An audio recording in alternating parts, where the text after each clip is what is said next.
बच्चों, बैठ जाइए। आज हम लोग प्रख्यात महिला शक्ति में जिनको पढ़ने जा रहे हैं उनको हम लोग नाइटिंगेल ऑफ इंडिया के नाम से भी जानते हैं, ठीक है। और ये एक कवित्री भी थी और राजनीति में भी इन्होंने बहुत अच्छा मुकाम हासिल किया था। इन्होंने अंग्रेजी की कविताएं ज़्यादा लिखी थी। तो कोई बच्चा बता सकता है आज हम लोग किसके बारे में पढ़ेंगे? थोड़ा तेज बोलो। Very good, Sarojini Naidu.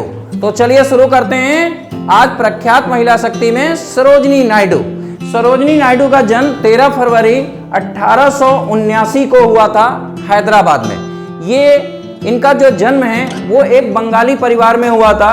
इनके पिता का नाम अघोरनाथ चट्टोपाध्याय और माता का नाम वरद सुंदरी था। इनकी जो माता थी वो कवित्री थी, बांग्ला में कविताएं लिखा करती थी, ठीक है। और इनके जो पिता थे वो एक वैज्ञानिक थे, ठीक है। ये रसायन विज्ञान के शिक्षक थे।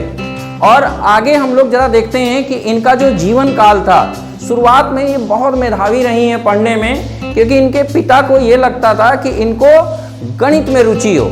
लेकिन एक बार क्या हुआ कि गणित की किताब, गणित का जो सवाल कर रही थी तो उसमें इन्होंने एक लंबी सी कविता लिख देती हैं। और वो कविता देख के इनके पिता बड़े आश्चर्य में पड़ जाते हैं कि अरे, सरोजिनी का तो झुकाव जो है वो साहित्य की तरफ है, कविता लिखने में।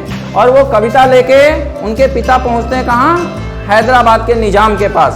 प्यारे बच्चों, एक चीज ध्यान रखना, उस समय भारत स्वतंत्र नहीं हुआ था, ठीक है, ठीक समझ रहे हैं आप? ये कब की घटना है? 1879 में ये जन्म होता है इनका। और इसके 12 साल की जब उम्र में थी ये, तब वो कविता लेके इनके पिता पहुंचते हैं कहाँ पे? हैदराबाद के निजाम के पास। और वो इतना खुश होते हैं कि वजीफे पे इनको इंग्लैंड भेज देते हैं पढ़ने के लिए। 2 साल वहाँ पढ़ती हैं, फिर वापस आती हैं।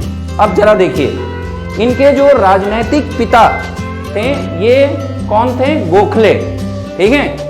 और गोखले जी के संपर्क में ये कब आई थी? सन 1906 ईस्वी में। उसके बाद 1914 में ये गांधी जी के संपर्क में आती हैं। उसके बाद सविनय अवज्ञा आंदोलन, असहयोग आंदोलन, भारत छोड़ो आंदोलन में महिलाओं का बहुत अच्छा इन्होंने प्रतिनिधित्व किया था। और इस प्रतिनिधित्व से ही प्रभावित होकर इनको अलग अलग उपाधियां भी मिली थी, ठीक है। आगे देखते हैं जरा। एक बात आप ध्यान रखिएगा कि 1925 में ये भारतीय राष्ट्रीय कांग्रेस की प्रथम महिला अध्यक्ष बनी थी। और ये कांग्रेस का जो अधिवेशन हुआ था वो कहाँ हुआ था? आपके पड़ोसी जिले में। आप कौन से जिले में रहते हो? उन्नाव में। तो उन्नाव के पड़ोसी जिला गंगा के किनारे कौन सा पड़ता है? तेज बोलो, कौन? कानपुर। तो उसी अधिवेशन में ये प्रथम महिला अध्यक्ष बनी थी। और उसके बाद जब देश आजाद होता है, कोई बता सकता बच्चा देश कब आजाद हुआ था?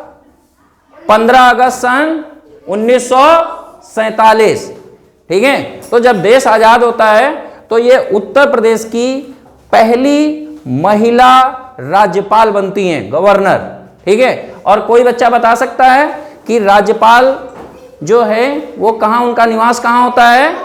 लखनऊ, क्योंकि उत्तर प्रदेश की राजधानी कहाँ है? लखनऊ। और ये अपने कार्यकाल में ही सन 1949 2 मार्च 1949 को इनकी हार्ट अटैक से इनकी मृत्यु हो जाती है, ठीक है।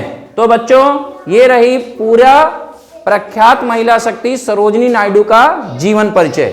आप एक चीज ध्यान रखिएगा कि इन्होंने एक बहुत अच्छी बात कही थी। सब लोग ध्यान रखिएगा, मेरे साथ जरा बोलिए।